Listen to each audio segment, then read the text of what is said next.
فصل بهار، هوای فورم و آفتابی، با تماشای طبیعت زیبای وطن توسط راههای هموار بهر عیادت و تبریکات شمع گل حسینوی 81 ساله به شهر حصار رسیدیم. با صمیمیت وارد خاندان این مادر مهرآفرین شدیم.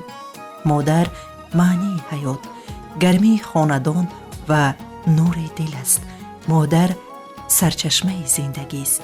صحبت ما با سخنان این مادر مشفق و مهربان آغاز گردید. مادر عزتمند، سر اول شما رو با عید مادران صمیمانه شاد باش میگویم. عید مادران برای شما همچون زن، مادر، آموزگار چه اهمیت دارد؟ رحمت به پیشوای ملت پرزیدنت جمهوری تاجیکستان امام علی رحمان که قدر زن، قدر مادر را بلند برداشتن. زن همچون یک شخصی که یک اجرا کننده کارهای جمعیتی می باشد. در دوره شوروی هم زن را همچون مادر، همچون زن حرمت می کردند. از همون دوره من انستیتوت را ختم کرده آموزگار شدم. 37 سال عمر خود را در تربیه نسل نورس صرف کردم. من مادری که صاحب 10 فرزند هستم. فرزندان من همه صاحب معلوماتند. مکتب‌های عالی را ختم کردگی‌اند. هر فرزندان من در ساحه‌های گوناگون جمعیت کار کرده ایستادند. مادر فرشته زمینی است. او با مهر و محبت بی اندازه‌اش زندگی رو روشن می کند. تمام هستیش را بهر خوشبختی فرزندان می بخشد. همچون مادر از نبیرگانم، از فرزندانم، از کلین‌هایم راضی هستم. چون که من 7 کلین دارم. یگان تا این به همدیگر جنگ، جدال، گپ‌های بیهوده ندارند. اگر که اینا به یگان مشکلی به سر یک تاش افتاد، همشون خدا یاردمچی یکدیگر می باشند. یگان اگر معرکه کنند، همش دیگرش دستگیری میکند. همه پخت و پز و همه چی یعنی محیط سالم عائله است که امروز همدیگر فهمی است، محبت است، احترام است. البته محبت است. وقتی که یک دختر عائله یک کس به عائلت میبری، دختره که همچون فرزند قبول میکنی. در آمدن زمان صاحبی مثال کارو بار نیستن که آهسته آهسته نصیحت میکنیم، تجربه میفهمونیم. همش حاضر از منم اینا استادتر زندگی تینی دارن. همین موفقیت های فرزندان، کلین های خانواده، نبیرگان و ابیرگان، فکر میکنم که از مادر خاندان، چون مادر تربیتگر فرزندان است، سرچشمه گرفته است. با اندیشه شما همین مهر و محبت مادر به موفقیت های فرزندان چگونه تاثیر میرساند؟ وقتی که همون عائله خودش سردار عائله زندگی خوب داشته باشد، نه دوستی خوب داشته باشد، پدر و مادر خوش رفتار باشد و برای همین بعد تأثیری وی به همون فرزندان میرسد. از لحظه اولین به دنیا آمدن فرزند، مادر تمام هستیش را برای تعلیم و تربیه آنها میبخشد. برکت الله کمالوف مادر فرشته روی خیش را خیلی زیبا وصف میکند. به مادر زندگی نیست، زیرا هر یک فرد جمهوری تاجیکستان عالمان، عالمه ها و دیگر بزرگان را به دنیا مادر آفریده است. مادر ما فرشته‌اند و فرشته هستند بودند، اما ما خودمان نمیدونستیم. من بعدی به نفقه برآمدن من حس کردم که در حقیقت مادر فرشته‌اند. همراه پدرم 10 نفر فرزند را تربیت کرده به وای رساندند، تعلیم دادند، تربیت دادند، صاحب معلومات عالی گرداندند، همه را خانه‌دار کردند و خانه و در علاهده جدا کردند و امروز دولت پیری رانده ایستادند. فخر از آن میکنم که من فرزند چنین مادر هستم. همه مدنیت و معرفت، تعلیم و تربیت، علمی که من آموختم وابسته به مادرم بود. تا اگر دست رو تیار نکنیم، از ما سنجش نمیگرفتن، ما رو خوب نمیموندن کردن. ما بسیار وقتی بازی کردن هم در بیرون نمیافتیم، برای که خواهرای ما همه مایده بودن. ما 7 نفر پسران اولین بودیم. هنگامی در کار بودن مادر همه کار باری خانه با ما وابسته شده بود، با ما تقسیم شده بود. بعد کارها حرکت میکردیم که درس تر کنیم، کتاب خونیم. ягон қисса роман ё достон хонему мутолиа кунем. بله. چی تمنیات دارید به مادر فرشته زندگیتون؟ ба модари азизам пеш аз ҳама умри дарози бобаракат, тансиҳатӣ, хотирҷамӣ, обрӯ иқболи баланд ва ҳамаи хушиҳои зиндагиро таманно мекунам. дар баробари ин ба тамоми модарони тоҷикистониён ин рӯз рӯзи модарро ки бо ташаббуси асосгузори сулҳи ваҳдати миллӣ пешвои миллат президенти ҷумҳурии тоҷикистон муҳтарам эмомалӣ раҳмон 8 март ҳамчун рӯзи модарон ном гирифт ва бо фармони махсуси он кас мақоми зан дар ҷомеа баланд бардошта шуд. ҳамаи занон модаронро бо ин рӯзи саид табрик мегӯям ва ба ҳамаашон хонаи обод, тансиҳатӣ ва умри дарози бобаракат таманно дорам. شمی گل حسینова با صبر و تحمل و غمخوری بیاندازه زندگی را همراهی شادروان شوهرش رحمت الله کمالوف رنگارنگ و پرمضمون گردانیده است. شوهرم بسیار مرد پربردار، مرد خدمتگار، خدمتچی بودن. من پگاه میرفتن کار، در آمده اگرات کار میکردن. من از کار میامدم، خیلی گاو داشتیم با خمیر و فطیر خیلی بود. حاضر خدا به شکر همه جا پر همه چی تیار. اهلانه زندگی میکردیم. در مابین من و شوهرم یگان گپای خطای پنهانی نبود. فرزندا همه رفتارای ما دیده، همه از همه رفتار ما عبرت گرفتن. تربیه اینه که پدر و مادر تربیه پدر و مادر در جای اولین درجه میستد. چون که اگر ما به پرواگی میکردیم همه این 7 پسر برای خودشون وظیفه داشتن. وقتی که از مکتب می آمدن اینها فرض کردیم این کس خانه های عبور کم میکردن، توزه میکردن، میشستن میرفتن. پسر دیوم مولا نگاه میکرد، پسر سوم اگرات نگاه میکرد. دخترها هم خیلی وظیفه داشتن خودشون و همش وظیفه خودش اجرا میکرد. کلینا آمدن دیدن که در خانه ما همه خیلی هست، همه خیلی تربیه هست. کلینا هم از همین آموختن. شوهر من بسیار خیلی مردی با تمکین، مرد خوشرفتار بودن. سخنهای بیجا در نزد فرزندو یگان گپای بیجا گپ نمیزدن. اندیشه شما در تعلیم و تربیت فرزندان بیشتر نقشی که از پدران یا مادران فرشته رو؟ و فکر من بیشتر مادر وابسته به مادر است. چون که پدر از پگاه تا بگاه در کار است.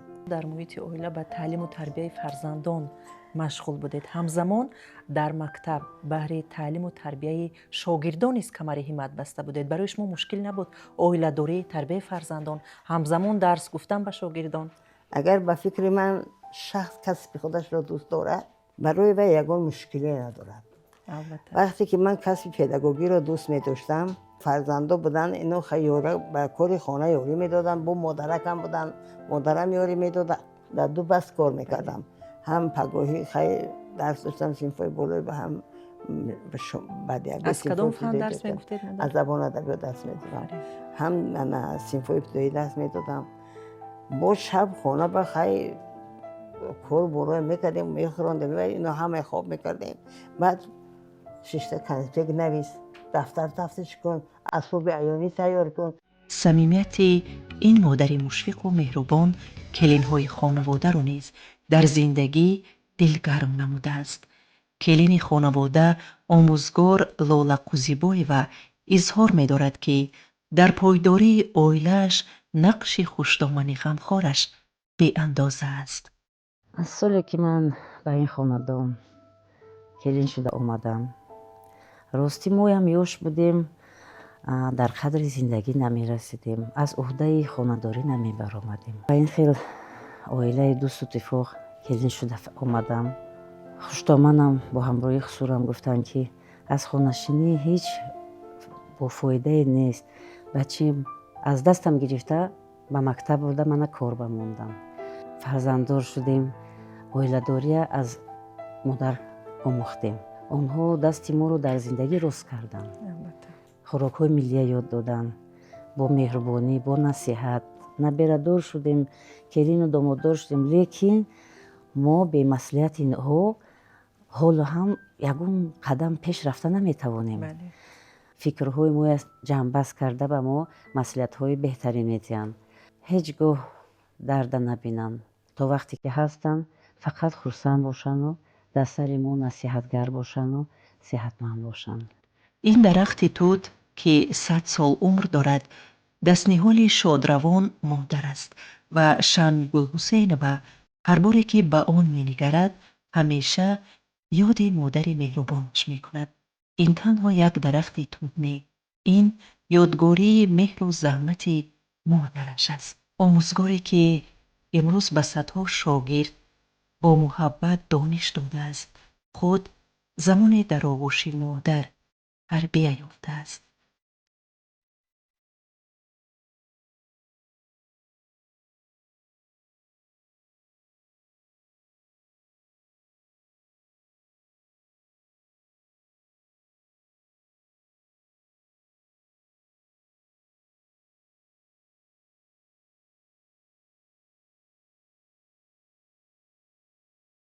انسانیت در کدام سن و سالی نباشد همیشه احتیاج به مهر و محبت مادر دارد، به نوازش مادر، به آغوش گرم مادر دارد.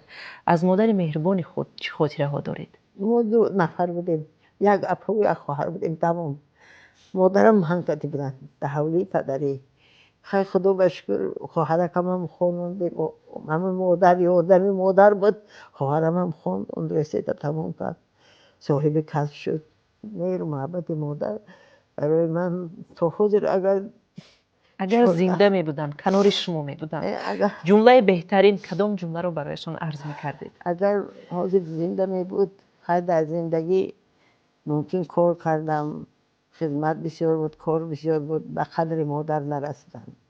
خیالم که اگر حاضر بودم در برای من می بود، من با مادر تاج سر می کردم. چیزی که آرزو داشت می کردم. خیلی کرده بودم. به هر حال تا آخر عمرشان می گفتن که بچه من اطرازی تو من اینقدر نقل می کردی. اگر چند مادری من به پسر بودم، لیکن یگان مراتبه خودش به پسر حس نمی کرد.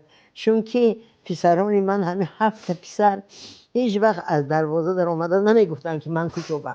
من اپا می گفتن و مادرم مادر می گفتن، اوچه می گفتن. می در آمدن در اوچه جان هم کجا بگفته و می کردن. اون کس همیشه پربار می گفتن که من بچه ندارم نمیگم. خدا بشکر با اینو همش بچه های من این کس همه پسری کلام به هر مادر و عزت داری می کردن. درس اولین حیات، اخلاق، راستقولی، مهربانی و احترام را فرزند از مادر می آموزد. نظیره، کمال و فرزندی این مادر حلیم و مهربان موفقیت های آیله‌داری را از دستگیری های مادر خود می داند. میگم که مادر فرشته بود ولی بال و پر نداشت. او بال و پر داشت ولی خود خبر نداشت. خود مادر شدم و فهمیدم که مادر در حقیقت فرشته بودن. ما رو همون رو تربیت خوب دادن، معلومات های عالی دادن. در زندگی همیشه نصیحتگر. فقط گپشون به همین بود که بر راه راست روید، بر راه راست هدایت میکردن ما رو. از مادر خود از زمین تا آسمان راضیم. مادر ما تربیتگری نه فقط ما بودن، تربیتگری شاگردان بودن. صدها شاگردها تربیت کردن. در زندگی بسیار زنی با تمکین، نصیحتگر. در مکتب درس آیله‌داری هم به ما درس میدادن، از فن زبان ادبیات درس میدادن.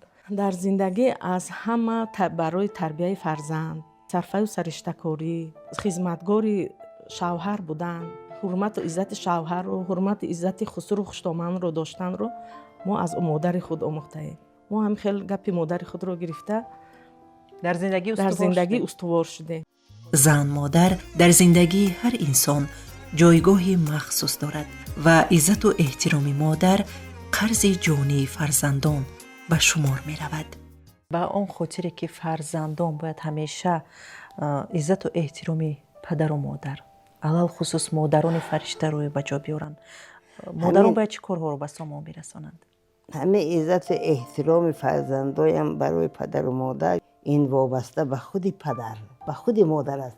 اگر ما فرزندای عزت نکنیم، به هر یک کاری و یا دخالت کنیم، مثل آیله های اینا به من دخالت کنم، البته به حرمت میشم. آیله به کمبودی نمیشود. اگر یکون کمبودی کلینا گذاشته باشد، ما باید بخشیم، ما برای ندویدیم. زندگی از خواه نخواه نافهمی میشه در محیط البته. لیکن پدرم از فرزند راضی رفت من هم باشم از فرزندانم راضی هستم. اولین سرود زندگی الله مادر است که پر از محبت، دعای نیک و آرزوهای مادران است.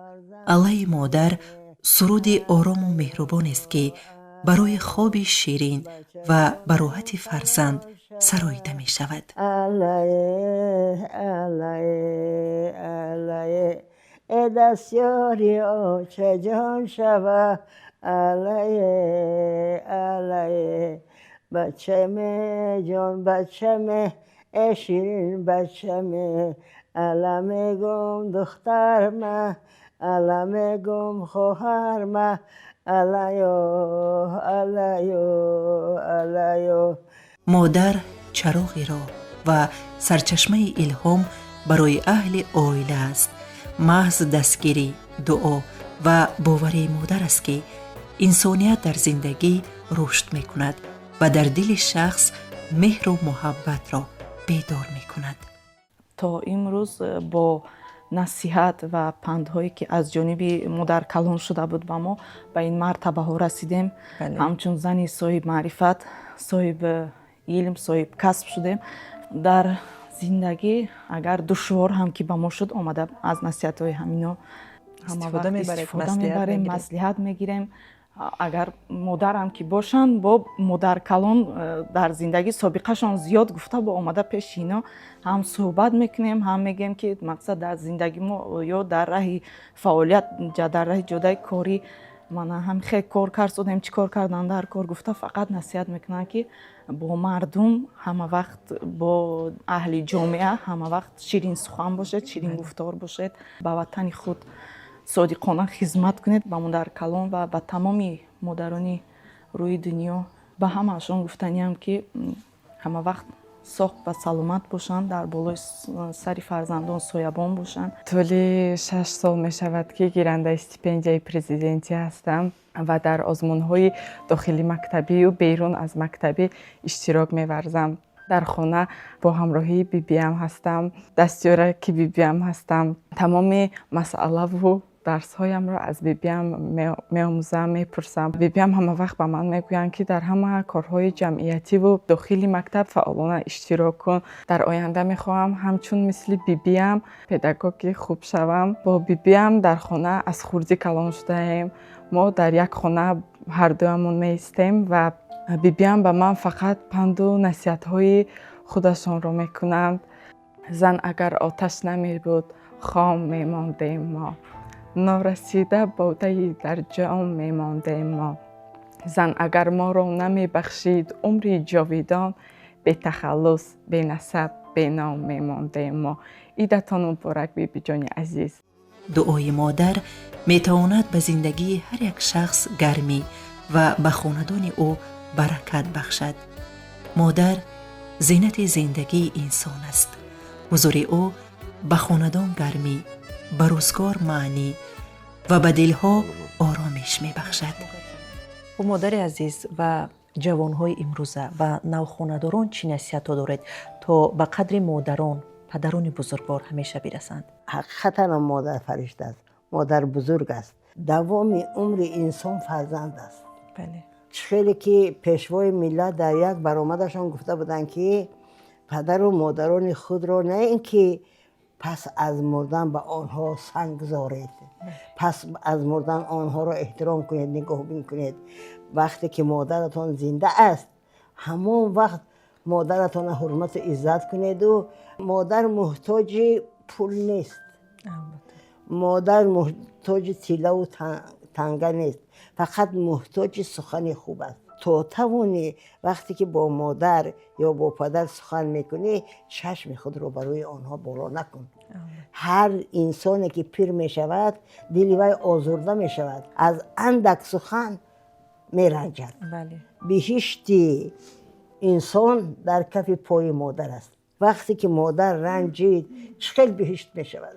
من از همین جوانو خواهش میکنم که حاضر بسیارشان سبکی میکنند. مادرها یگان چگویند اگر یگان نصیحتی راست کنند و یا دوغ میزنند، همین کارها کردن در کار نیست. من در سیمای فرزندان خودم نمیبینم این کارها. مادر، پدر شاهستون خانه است. پدر از سحر تا بگاه کار میکند، برای فرزند کار میکند که فرزندم سیر باشد، پوشیده باشد. مثال که اگر یگان جنگ هم کند و برای بدی جنگ نمیکند. دل مادر از همه نازکتر است که تو از شب تا سحر بیمار میشود، خواب نمیرود. مادر میخیزد، میشیند، نگاه میکند و همه این مهنت و زحمت مادران است که ما به این قدر و قیمت ها رسیدیم. البته عائله مقدس است و سالمی و پایداری آن از هر یک زن مادر خاندان وابستگی دارد، چون که مادر ستون اساسی هر یک عائله محسوب می‌یابد. از زنان حاضر خواهشمند آن هستم که همه فرزندان خود را به نظارت نگذارند. در خواندن تعلیم و تربیت فرزندان خود باشند. در عائله های مستقل داشته باشند. در عائله زن و شوهر یکدیگر فهمی کنند. عائله به کمبودی نمی شود. هر کمبودی عائله را آنها زن و شوهر با همدیگر حل کنند که فرزندان از اینها عبرت گیرد و هر یک مشکلی تاب‌آور شدن در کار است. ما هم در زندگی در مشکلی کشیدیم، مهنت کردیم، لیکن یکدیگر فهمی داشتیم عائله ها را خوب برپا کنند. اگر عائله مستحکم باشد، زن و شوهر با هم دوست باشند، یکدیگر را حرمت کنند، اگر فرزندان آنها هم از آنها عبرت میگیرد.